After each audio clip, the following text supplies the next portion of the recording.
Okay, it's Woody here, and we're going to talk about 75 hard. So, if you do not know what 75 hard is, 75 hard is a mental challenge. The goal of 75 hard is at the end of it, you kind of have a change of discipline and mindset when it comes to healthy living. 75 hard, the rules are this: 10 pages of a nonfiction book, gallon of water, progress photos, 2 workouts a day. One has to be outside and they are 45 minutes long.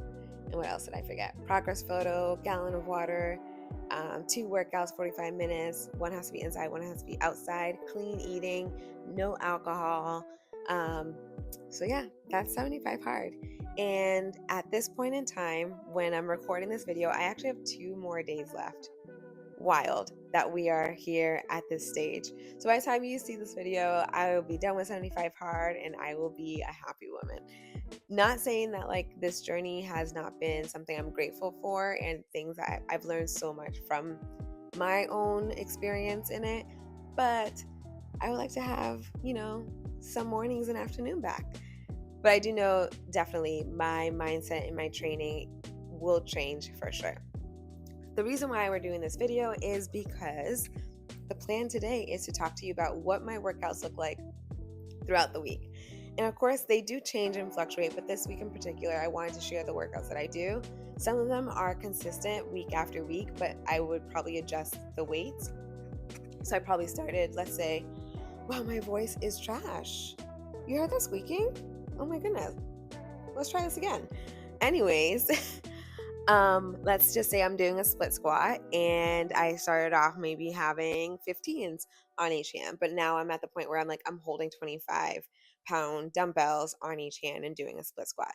So that's to say, one, when you are creating a strength training program, if you're not doing it with a trainer or whatnot, you don't want to just do random workouts. Stick to the same workout, but you want to do progression within that workout. So you're adding more reps or you're adding more weight, so things like that. So that's kind of like what my weeks look like. So this particular week, it will have mimicked other weeks within this 75-day hard journey. So let's get started.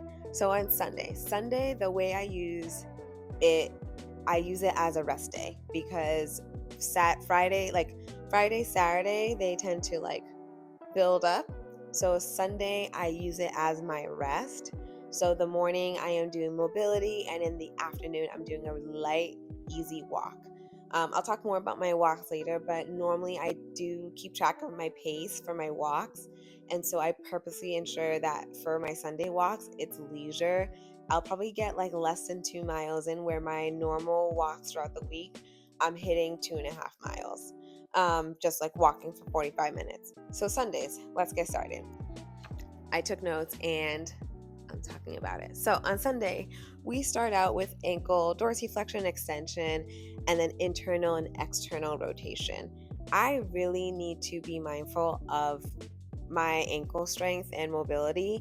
It is literally the foundation for our bodies. And so if anything were to go wrong with our ankles, we're talking knee pain, hip pain, all of that stuff that we can't afford. So I really do pay attention to my ankle ability to just move how it should be moving. So I ensure that my running sneakers are proper, they care for me well, they move me well. So you want to just make sure that you're wearing the right shoes when you're working out, and that you're protecting your ankles for every single week that you're working out. So normally I do these, but I also sometimes will use a band when I'm doing any type of dorsiflexion extension. Sometimes I'll use a band for that, and you can do the same thing with internal external rotation, just to up it a little bit too. The next thing that I do is 90-90. So this is the first phase of 90-90 that you do. People also call them windshield wipers. I just do 90-90 because for me, when I'm also teaching my students what 90-90s are, for them to remember their placement of their leg, 90-90 just makes sense. So both your legs are in 90-degree positions and you're kind of moving them side to side. The direction, let's say my knees are facing to the left, what you want to do is put a little bit pressure on your right hip, pushing it down towards the ground, feeling that stretch on your right quad, right hip flexors. Just really great stretch for your hips. If you want to do progressions, you can do that. Some people do progressions where when they move to the side, they get up from that position from their knees and then come back down again. But right now, we're just at the first phase. The next thing I do, we call them ankle scoops. You can call them whatever you want. They essentially are stretching the calves and the hamstrings when you do them well. Take your time, nice and slow. These are great. I do them all the time before I'm running too. A lot of my movements that I do in my dynamic stretches come from my track days and my track coaching days as well. Maybe I'm biased when I say this, but track honestly has had the best dynamic movements. And so I think a lot of people now are finally adopting that, whether it's into their sport or just like if they're runners, because after a certain time you pick up a hobby and you want to run, people are finally realizing like, oh, there's something to these movements. So ankle scoops has always been a staple within my running career. Banded arm rotation, as you can see, this one was a struggle for me, which is fine. It can be. You want to make sure that you're putting tension on the band, moving it behind you and in front of you. So just make sure, usually I don't use a closed band. I use an open band with the handles on each side. That to me is a little bit easier, but this one was more of a struggle, which is a good thing. Over time, you are working on that mobility and flexibility of your body. And so I think over time, this will become easier for me. The next thing I do is banded delt pulls. My arm should have been a little bit closer in this video that you see, but essentially what it works on are your delts. And so what you want to make sure, again, you want to put, as you pull, you're putting tension on the band and you're bringing back in. Tension on the band, bring it back in. My hands are up, as you can see in the video, so palms facing the sky. The next stretch that I do, mobility movement that I do, it is probably by far my favorite. It is called the world's greatest stretch. Sorry, I need to drink my tea. So world's greatest stretch, and the reason why it's probably called that is because the stretch itself focuses on multiple points of the body. So you have stretch in your hip flexors, you have stretch in your torso, hamstrings, all of that stuff. It's just absolutely great. And it really does focus on balance, mobility, and control. And so what you might want to make sure is that the front leg is at either a 90-degree position. It could be a little off, that's fine. The opposite hand is down, which is the same side where the leg is stretched out, and you rotate into the knee that is bent, right? You can do a rotation and hold and then come back down, rotation, hold, come back down. I'd probably do 5 or 6 on each side and then switch. If you want to actually add cardio into this too, I don't show it in this video, you can actually just alternate after each one.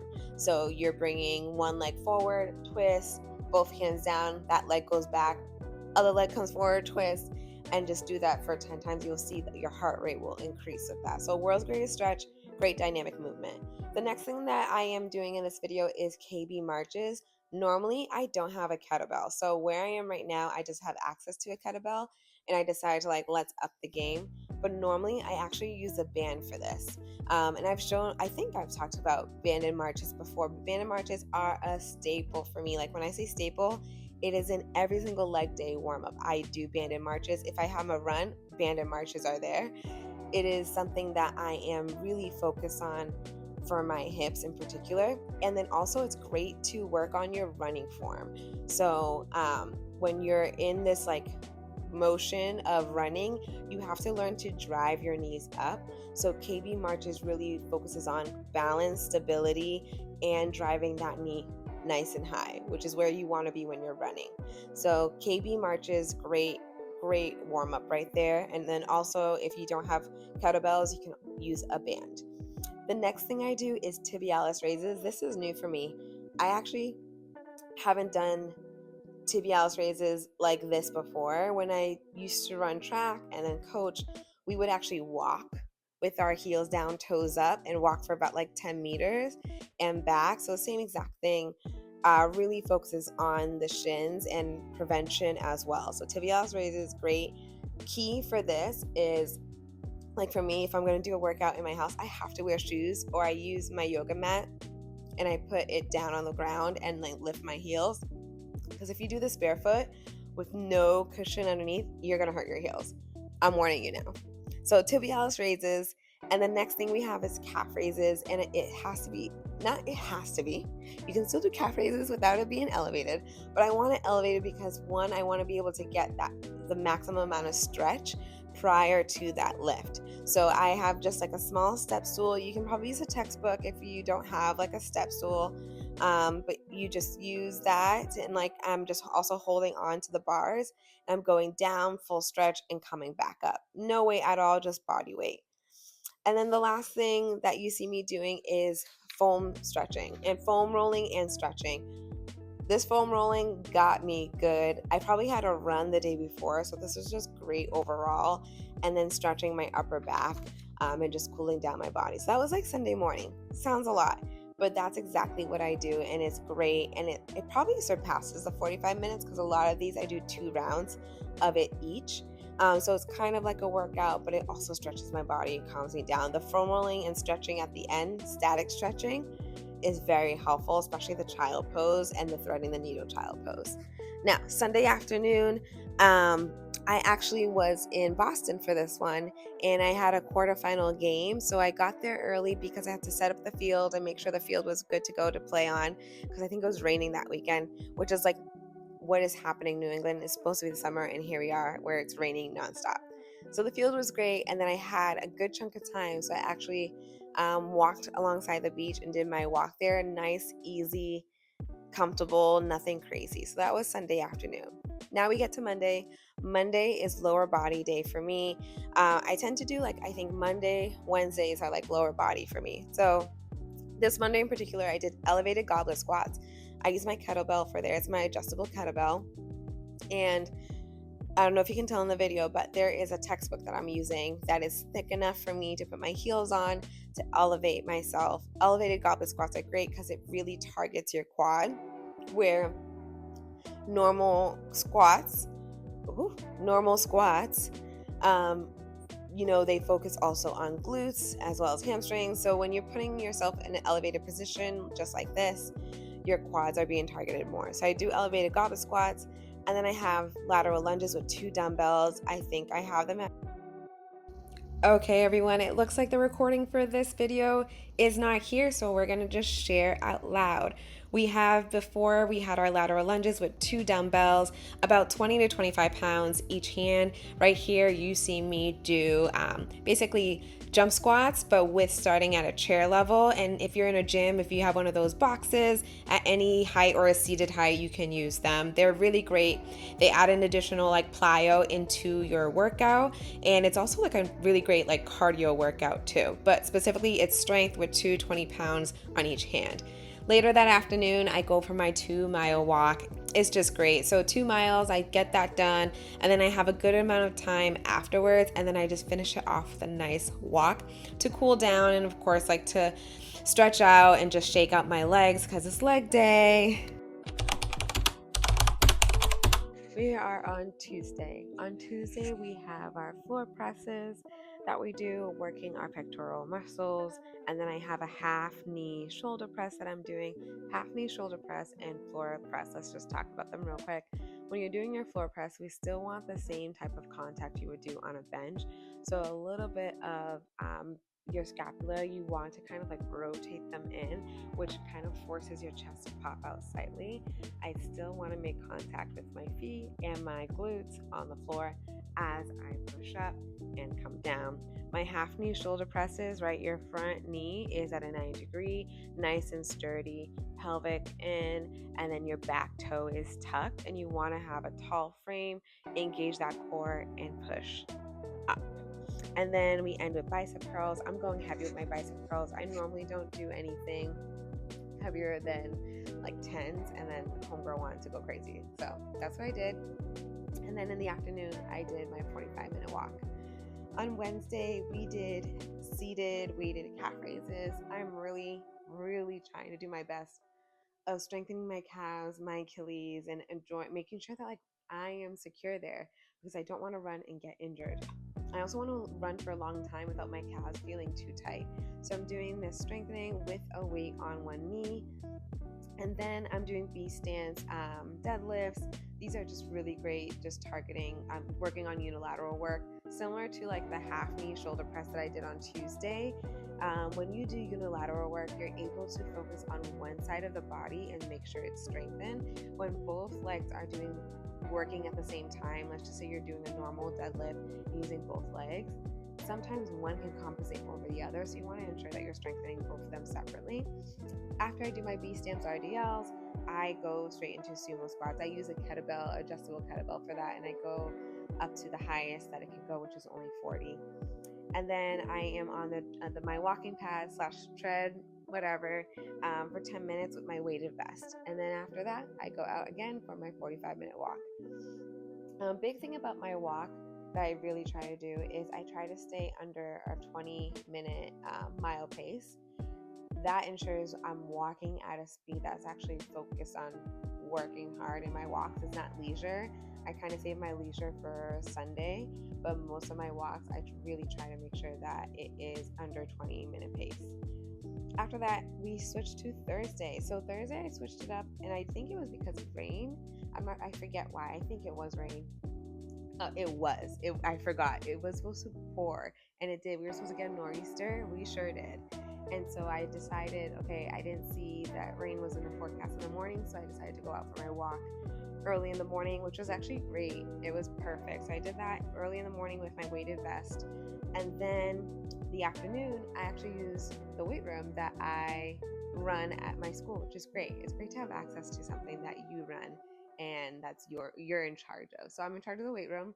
And none of my sports teams had a weight room that afternoon. So I was like, perfect, that's good for me to use. So we focused on body rows. We did dumbbell snatches with knee drive, face pulls, which you really can't really see what I'm doing for face pulls because we don't have any cables in this weight room. It's very small. I use bands for face pulls, which they're great substitution, but they can go a certain like resistance, but they're not as great as cables, but they're great replacement. And then I do tricep overhead press, and then we do farmer's carry with kettlebells. I did this workout with a friend of mine, which is really fun to do and just work out, chat, yap away. She's also my coworker too, so it's great. And we're just talking about life. And so that was a great workout to do. So that was a good day of walking in the morning. I do enjoy when I do when I have a switch up in my day where I'm outside early in the morning and in the afternoon I'm inside. I tend to enjoy those more, but doing an activity outside does take away from inside for me. So for example, like the moment I'm done inside, I can start making my breakfast, or in between my sets when I'm resting, because I do a full recovery rest in between my sets. And so as I'm sitting, I am putting my tea on. So these are things that I do when I'm doing my indoor workout, where outside I'm doing 45 minutes of just walking. I can't do anything. I can't set up nothing, right? If I need to use a bathroom because we're drinking a gallon of water a day, the bathroom is here. I have full access to. So that's a positive about all of that. We get to Friday. Friday is lower body again, and I start with wall sits. And I did a minute wall sits, 3 rounds of that. That was really good. I think next time I do wall sits, I might up it a little bit. 1 minute was ooh, I feel it, but I think a minute and a half, I will start to feel the shakes and quakes. And then we went to kettlebell swings, we did split squats, and then 10 minutes on the treadmill there. So that was a simple, easy, nothing too strenuous lower body day. And then in the afternoon, it was raining, but we had work to do. So I actually did hills. So these were my sprint days. So of course, because I am training for a 10K, I am adding, of course, runs, but speed work. And speed work is really important for you. So there are hills by my man's place. So when I was there, right before we had dinner, I just did a couple of hills. I found one that was considered easy, so there wasn't incline, but it was easy enough to start the workout. So what I did was 3 times that amount. So I would say it was about 50 meters going up.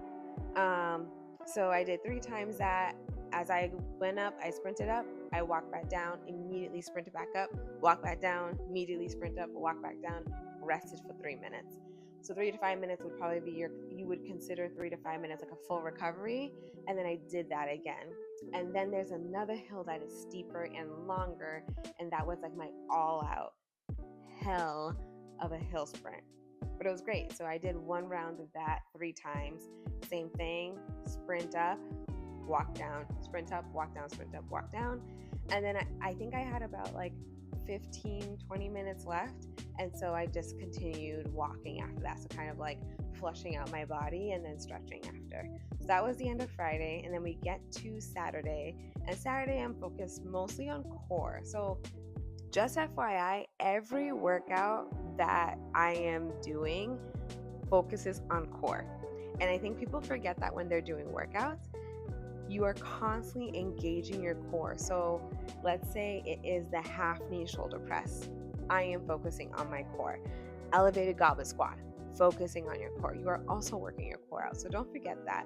So it's always sprinkled in your workout. So you could have a day essentially just for core, and that's great too. But just a reminder, core is being utilized throughout your entire workout schedule. So on this day, I am focused on core. So I do a quick little warm out core workout. So I do KB halos, 2 rounds of that, and then I do back extensions, 2 rounds of those as well. And then I start off with a bang of the hang knee tuck. Difficult, it's hard, it's body weight. And so we do those. Then we do dead bugs weight with weights. I grabbed a 25-pound plate. I did dead bugs with those. I love dead bugs. And I think the moment I figured out how to make sure my back is constantly flat against the floor and I can move properly, game changer. I absolutely love it. And then I did KB chops, and that was the core for me. It was great. I still feel it. That was only a few days ago, and it was a great workout. And then later on that day, I did 45-minute walk with my vest. So that's how I ended my week. So the big thing that I'm not including in this, or I didn't include in this, but I want to make sure that it's important that I state it. Every workout starts with a warm up, and every workout ends with a stretch. And yes, I didn't show it here because of time, but I think I can probably make like a video of just like typical warm-ups that I do that are incorporated throughout my week. But going back to my Sunday workout, a lot of those dynamic moves are what I utilize throughout the week to get myself ready for my workout. So just be sure you are reminded of like, warm-ups are important, dynamic movements will get you ready for your workout, and the stretch at the end is very essential. And if you have a foam roller, a massage gun, anything like that, that is great.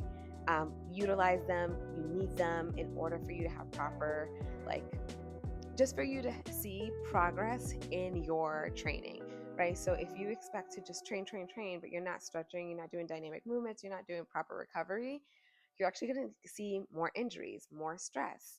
You're not going to see the progress that you need. So make sure that you're doing all of that stuff. The one thing that I am slacking on that it's very difficult for me to do, and I don't know why, is getting proper sleep. I know that will be a game changer for me when I'm able to lock in 7 to 8 hours a day, maybe even more. But that's what I wanted to share with you guys, just a week of 75 hard workouts and what I tend to do. And I think the reason why I love to share this is, one, a lot of them are just home workouts. And I know that not everyone has kettlebells or things like that. I made slow acquisition or whatever. I acquired all of my equipment very slowly. My adjustable dumbbells, I got them at a separate time. And then I got my walking pad separately. And then I just got my kettlebell, adjustable kettlebell. Those, I did not buy them all together. They were slow purchases here and there.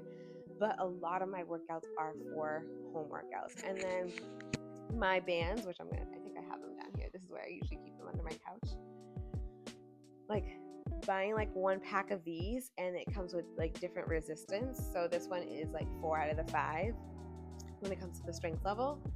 Getting one of these, game changer. You can do so much with them, and I use them all the time for my warm-up. And so being able to just acquire all of these little things to create my workouts throughout the week is so important. I canceled my gym membership a few months ago because I wasn't going, and 2, I was trying to save money. But I'm able to do all that I can, because when I do have access to a school weight room, it may be small, but it does the job. And then of course I have my own stuff. So I think it is a doable task, especially if you're not trying to break the bank and you don't like going to the gym or time or things like that. I don't want to drive to the gym. I just don't. I don't want to take the time to do that. My place that I go walking is a 2-minute walk, right? It's super easy to get to. So I am trying to find convenience in all of this because we do work full time. We have other responsibilities. And so I am trying to fit this in. And because like it does take a bulk of a lot of my time, trying to see what works best. So I really hope you got a little bit from this workout plan that I have for 75 hard. So excited to almost be done. I am going to utilize all of this when 75 hard is over. I have to transition my workout plan a little bit differently now that I'm probably going to go back to like a workout a day, not 2 workouts a day. But the walking outside, that's a game changer. So I might try to incorporate that in somewhere. Maybe on the weekends I'll do that as well. But during the week, I think I'm going to go back to 1 workout a day. Yeah, that's all I got for you guys. It's been great. And I'll keep you guys posted more. Wish you guys all the best. If 75 hard is something that you want to do, I highly recommend it. Definitely prepare yourself. Have like a plan in place. For me, this is kind of something that I do constantly, is creating workouts, whether it's for my athletes, for myself. This is like something I've studied. And so I think for others who are just jumping into 75 hard, really take the time to plan out your workout. So when you come in every single day, you know exactly what you're doing. You're not just like guessing or being like, I guess I'll do this. Really focus on your training so that way you can see the progress that you want to see. All right, that's all I got for you guys. Bye.